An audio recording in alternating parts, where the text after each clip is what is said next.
necromancer was experimenting on the tadpoles.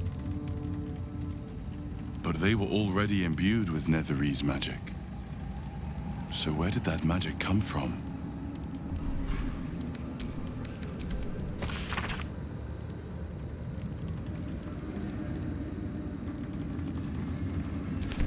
So, the Night Song is key to Ketheric's invulnerability.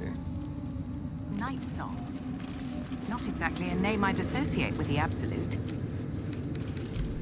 If we find it, we can use it against Gale, perhaps. First, we have to find it. And I suspect he keeps it very, very well hidden.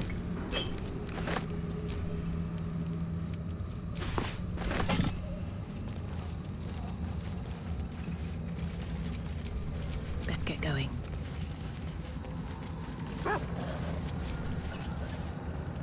Carved into the bench's rotted surface are strange, half-faded sigils. A magic circle of some kind, thick with darkness and decay. A ritual circle. And a complex one at that. I've seen such a construction before in the writings of the Weave Pasha Raven, though his vision was not so tainted.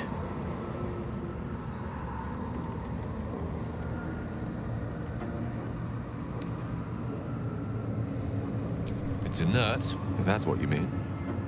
It still reeks of the Shadow Weave, and its polluting magic will continue to escape for as long as it lies abandoned here. The sigils are written in a curious mix of tongues. Ancient Kalashite, Netherese, something else I can't quite make out. If I'm reading it correctly, it was used in the creation of moon lanterns. The discarded pixie corpses might still contain enough essence. With one of the broken lantern casements... Yes, I think I'll be able to craft one more lantern. And with a slight modification of the casting gesture, it might be able to wield the shadows instead of repelling them. Though, Mistress' eyes may be upon me. She'd forbid me dabbling with such magic. She'd want it destroyed. Wasted, arguably. Forget what Mistra wants. Think about yourself and what Lady Shah's power could do for you, Gale. Make the lantern. Spread her will.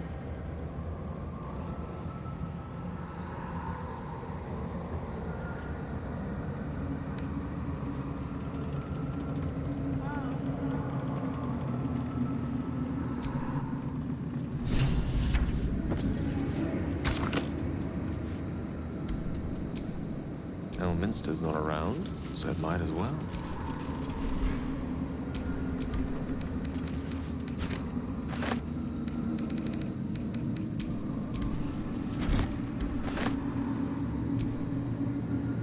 The circle's power remains, to be used or destroyed.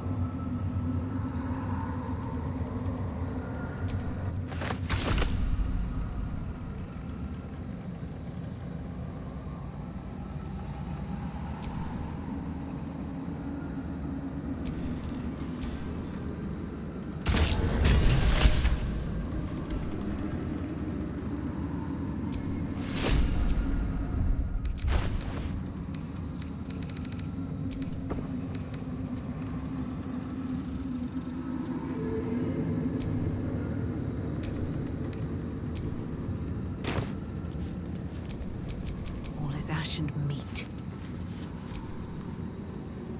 If Mistra were here, I don't think she'd be best pleased with me for doing that.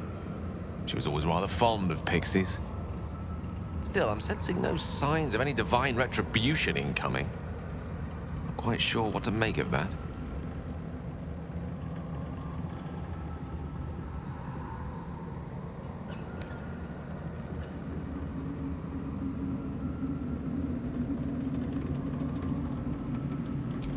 A valid and most astutely observed point.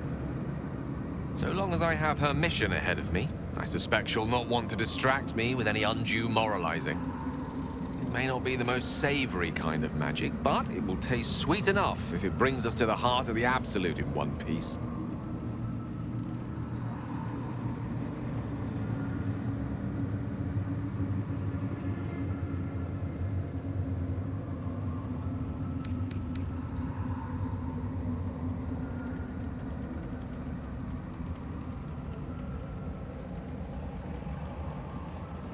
Quite the pair of legs you've got on you to make that kind of leap. No, Mistra wouldn't have issued an order like that if she was content for it to be ignored. She meant it.